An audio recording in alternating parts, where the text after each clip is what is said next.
Good morning. This is the second part of our chapter,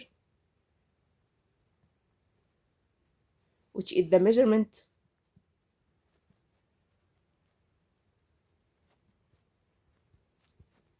of income,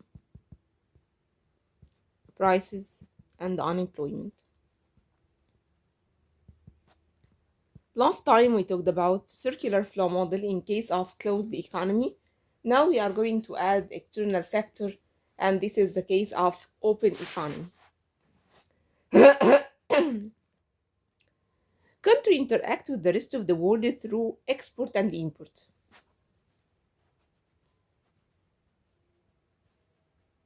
Exports are goods and services produced within one country and shipped to another.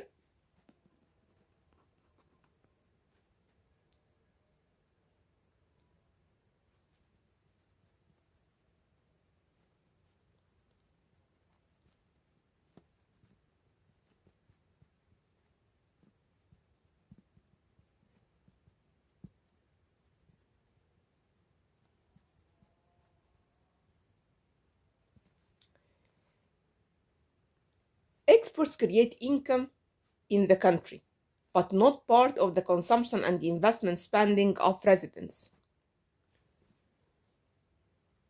And imports are goods and services consumed within one country,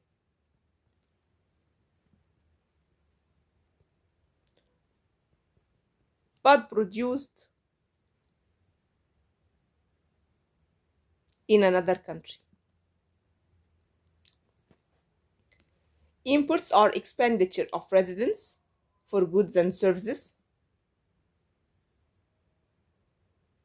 and don't create domestic income. So this creates income. These do not create income.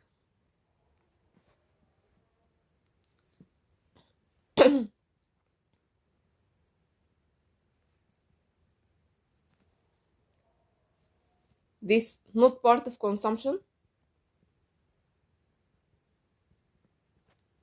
This is part of consumption.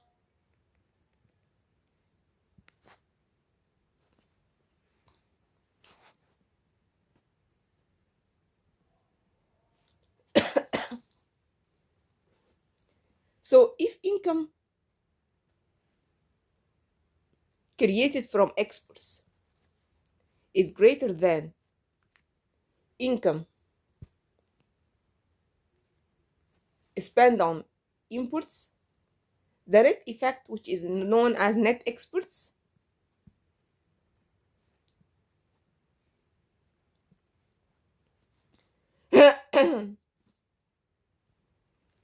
will be higher level of domestic production and income.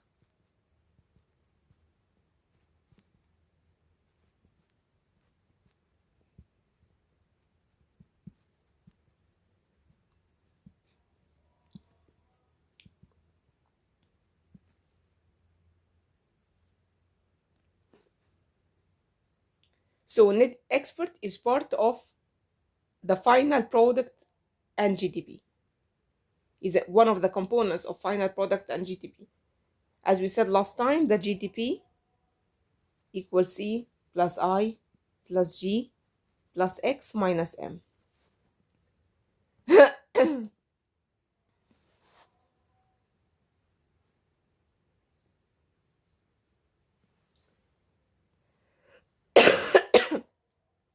Another name for net export is net foreign investment.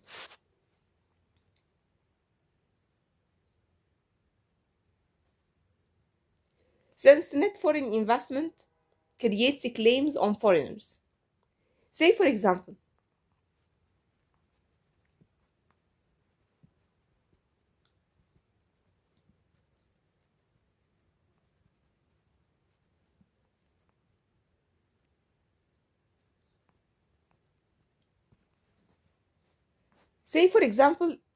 if Japanese exports to USA is greater than its imports from USA, so US payments of the net exports will enable Japan to buy US assets, including bank accounts in USA. Once again, we have two countries, USA and Japan. They are going to interact with each other through selling and buying goods and services, through export and import of goods and services. If Japan exports to USA is greater than their imports, so they can use the excess money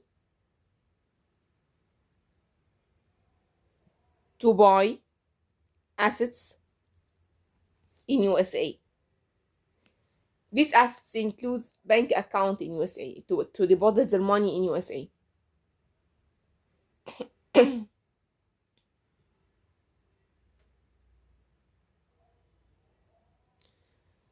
So we can say that net exports is the excess of exports over imports. And net foreign investment equal purchases of foreign assets minus foreign purchases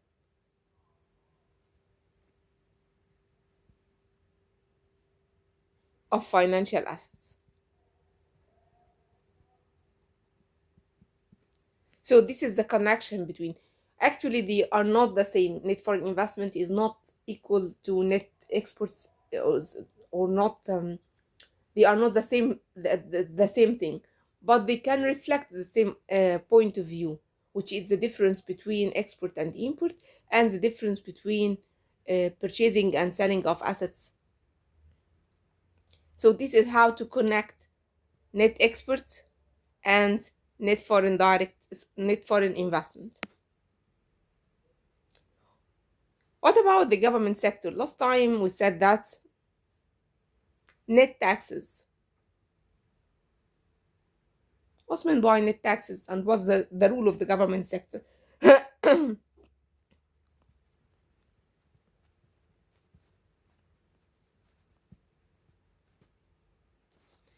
Government sector is represented by G, which is government purchases of goods and services, or known as government expenditure.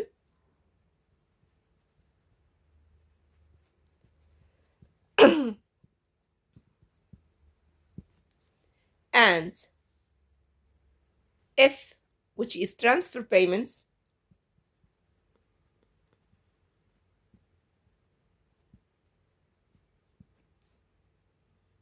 which are payments from the government to households that do not require the recipient to provide a service in return. So this is just like gifts or donation from the government to the residents of a country.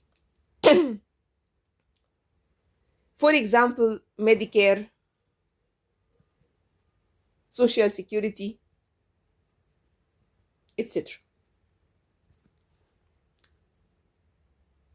So government spending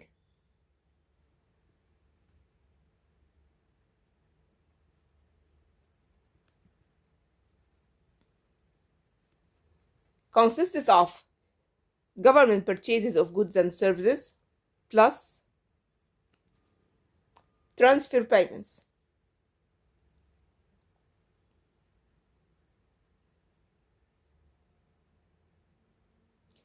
The government is going to pay for its spending through collecting or by collecting taxes. So the government has to collect taxes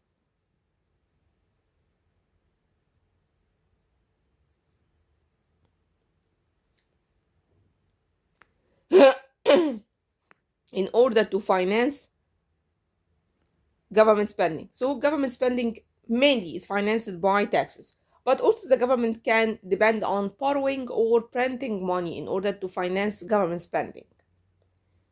So how to finance? government spending.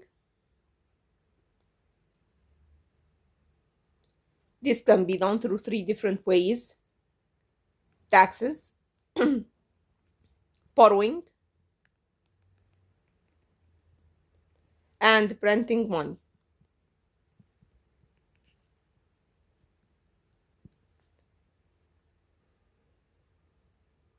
So what's net taxes? Net taxes is the difference between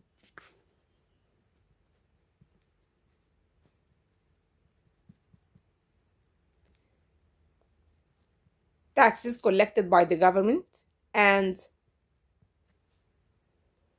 transfer payments. This is net taxes. And when we compare government spending, government purchases and taxes, net taxes, this is known as budget balance. It can be budget surplus,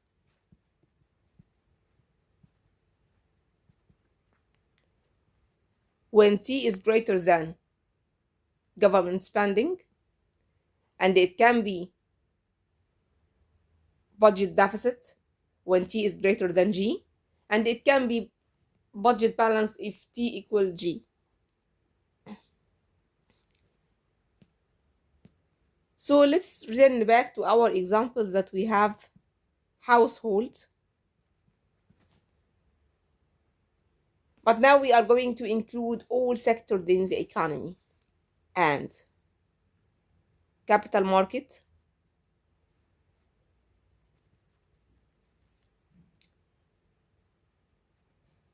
government,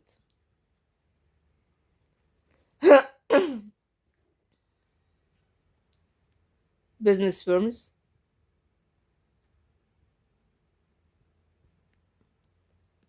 foreign sector or rest of the world.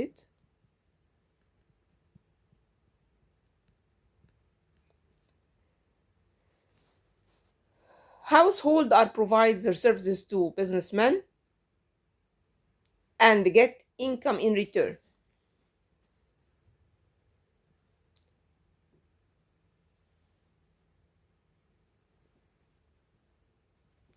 So this is income received by household.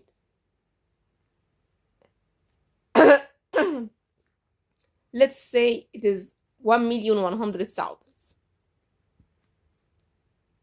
Households are going to distribute their money income between 3 different sources.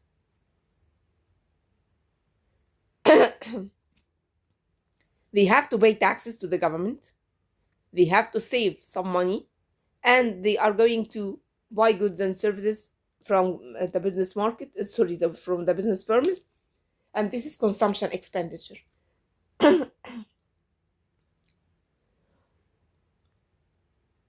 So number 1,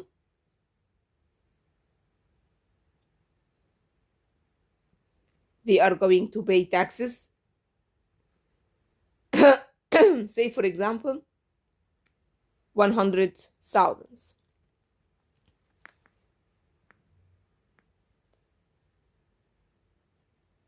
They are going to save money. This is savings. It is about 300,000.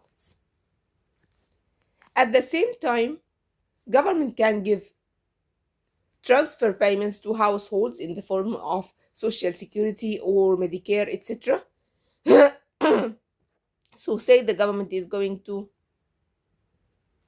give transfer payments of 100,000 to households. The rest of money income with households will be used for consumption.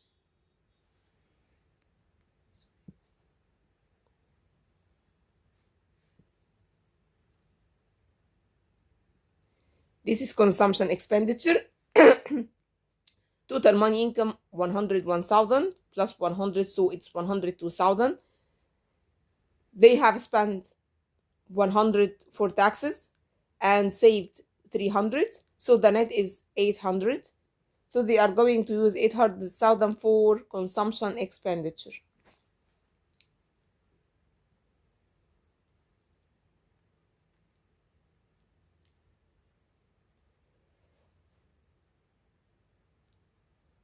The government is going to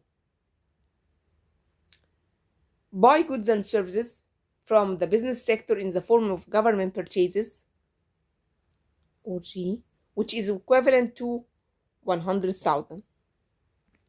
It can be witnessed that the government gets 100,000 in the form of taxes and pay 100,000 for government expenditure and 100,000 for transfer payment. So the net is budget deficit, which is equivalent to 100,000. This deficit can be financed from borrowing from the capital market,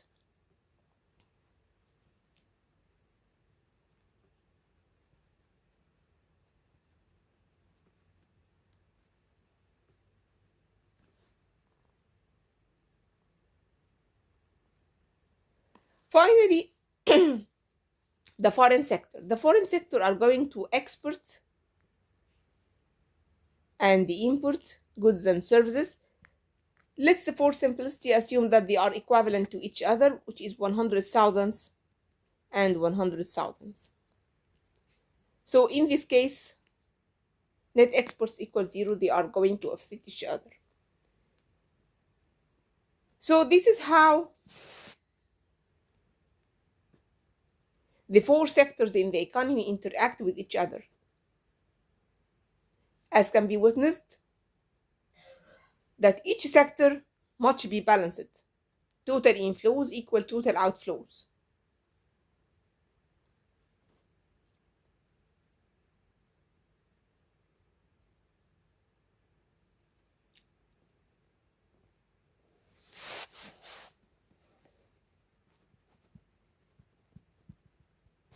Driving the magic equation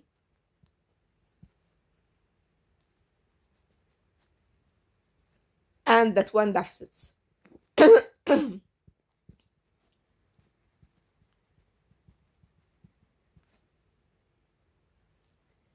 income accounting identity states that income must be equal expenditure.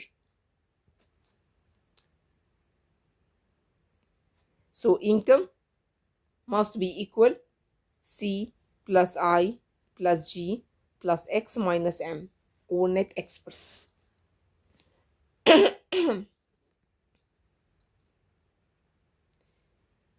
Use the fact that household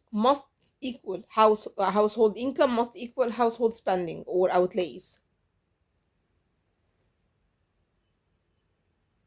So households from the figure are going to get income plus transfer payments, and they are going to spend this money income in consumption and savings and taxes.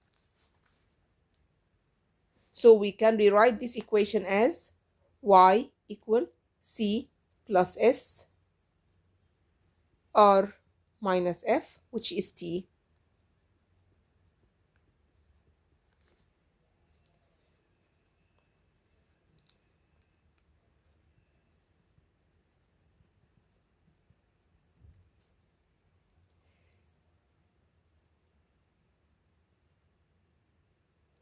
So by equating the two equations together, we can write it as C plus S plus T equal C plus I plus G plus X minus M, or net exports. C and C, they are going to cancel each other. So S plus T equal I plus G plus X minus M. So the technical name of this equation is leakages-injection equation or identity.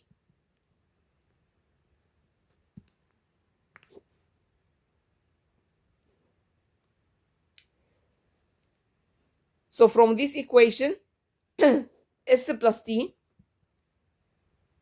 are leakages, which describe the portion of total income that's not available for consumption.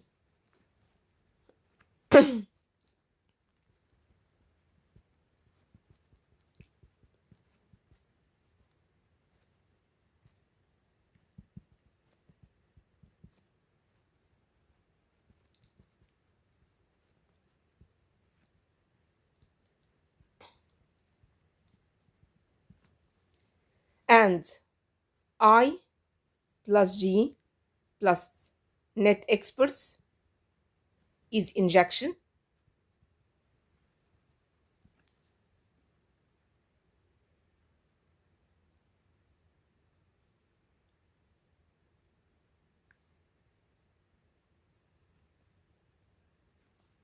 Which is a term that describes non-consumption expenditures.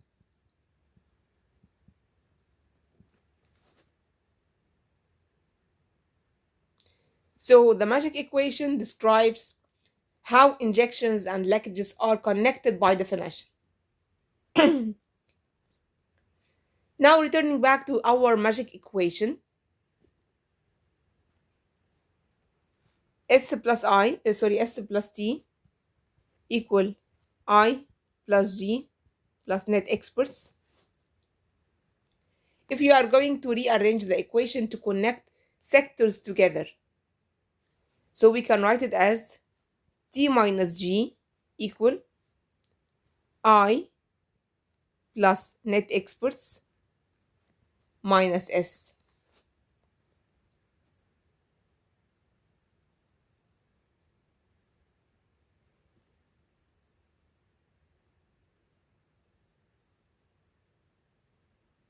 So this equation suggests that budget deficit and net exports or trade deficit are connected to each other. So in other words, if T is less than G, so there is a budget deficit.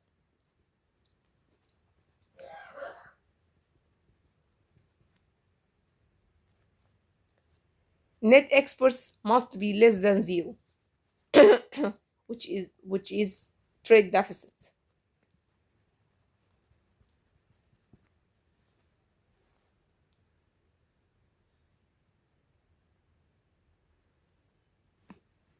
And this is the idea of twin deficit. That budget deficit should be accompanied by trade deficit at the same time.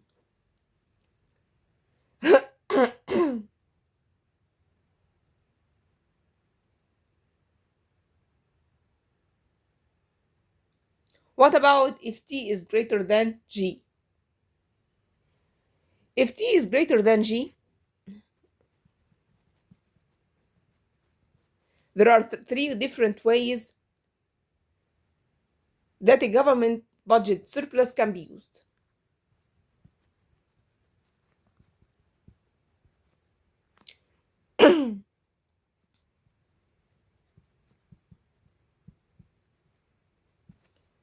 Number one, a budget surplus allows private savings to decline without a need for a decline of total investment.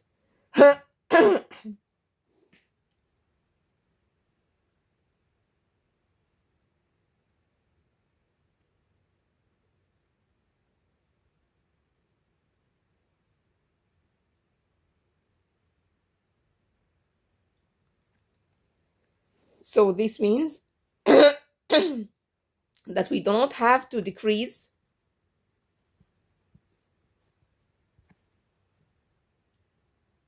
total investments. Number two, budget deficit can stimulate domestic investment, which means encourage more investment.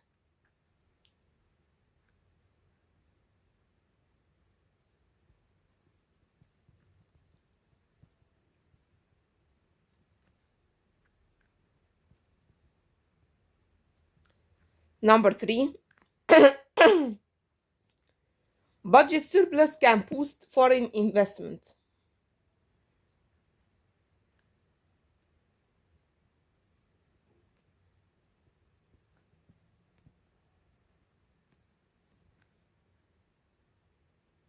Or if net export is negative, so we can finance net exports or reduce borrowing from foreigners. So if there is a budget surplus, the government can use this money in order to encourage investment, domestic investment, or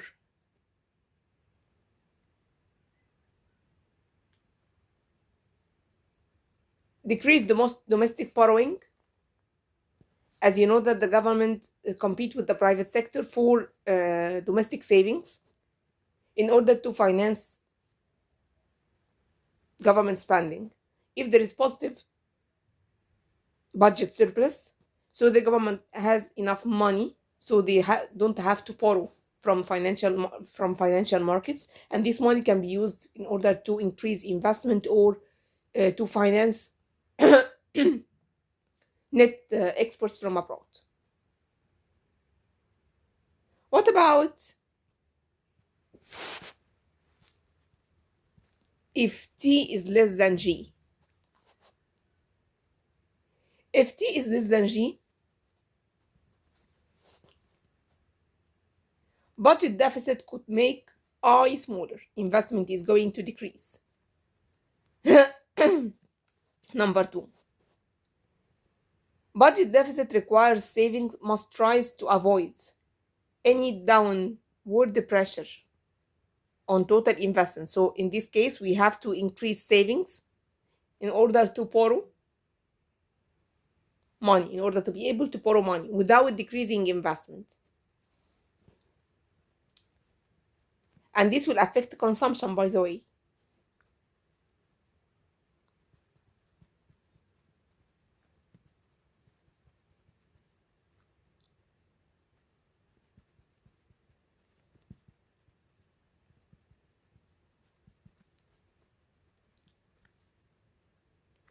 What about if S doesn't increase?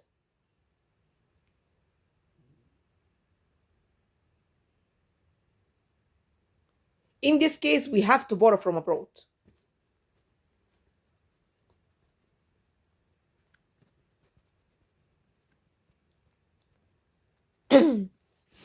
So this means if taxes is less than government expenditure, which means that there's a budget deficit, the government can finance this deficit through increasing investment or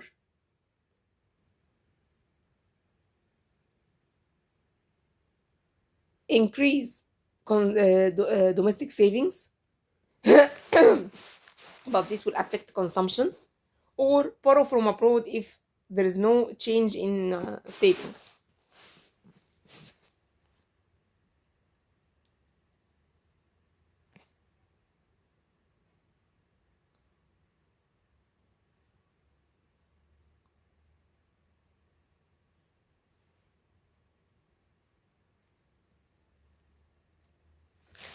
Where does household income come from?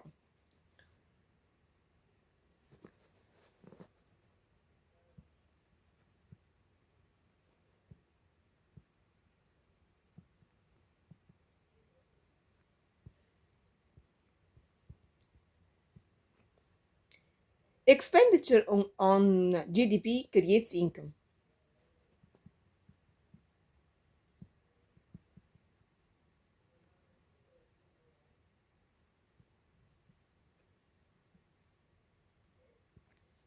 Expenditures on GDP, which is CIG, net exports, create income. This income is spent on another round of expenditure. Households receive only small portion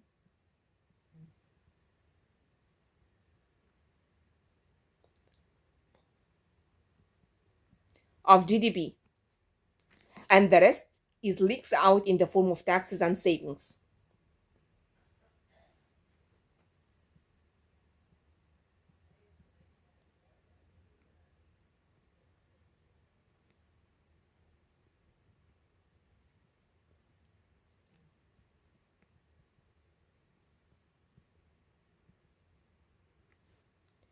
The most important portion of domestic income is compensation to employees. So let's summarize the steps by which income travels from business to household.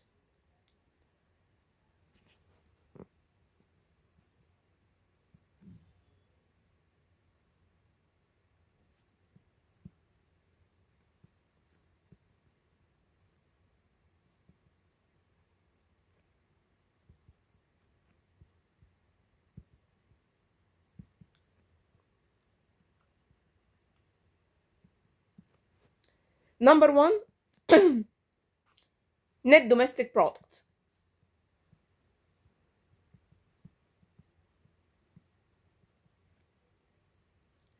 equal GDP minus depreciation.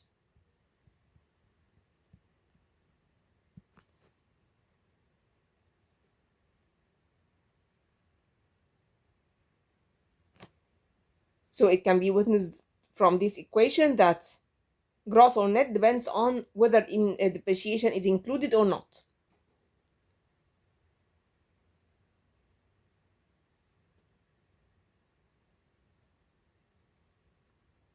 Domestic income equal net domestic products minus indirect taxes.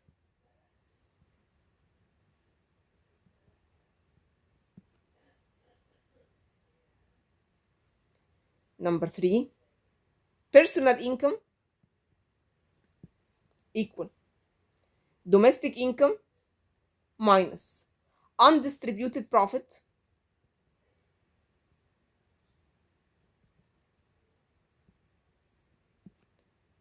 minus corporate tax plus transfer payments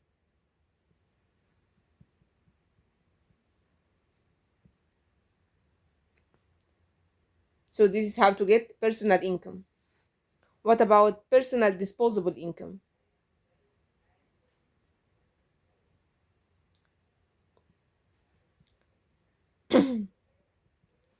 Personal disposable income is personal income minus personal income taxes.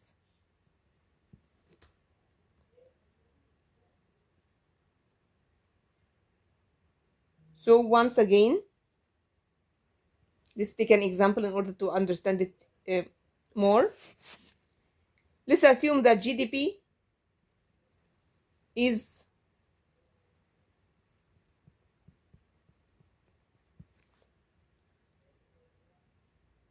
40,745.1.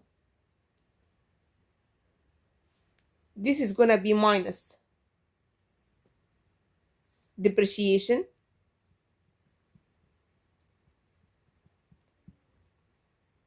which is about 1871.9. So the result is net domestic product, which is 12873.2. Now we have to deduct indirect business taxes,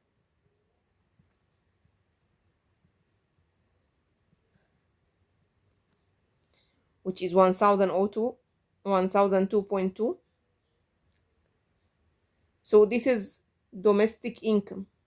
Domestic income will be 11,871 minus undistributed profits,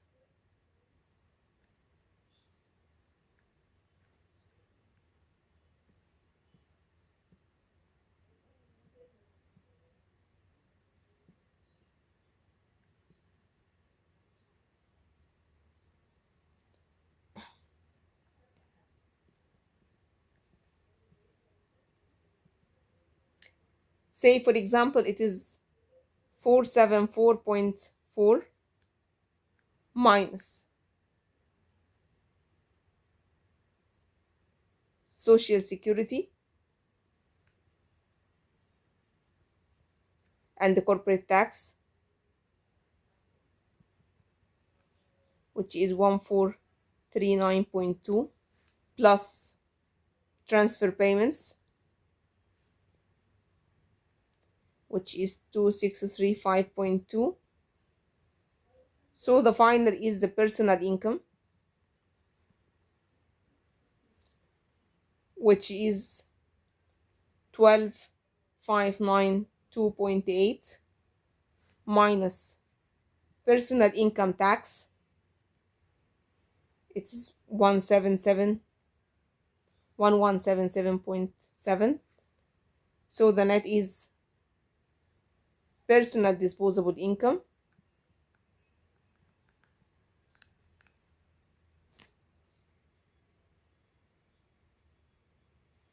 which is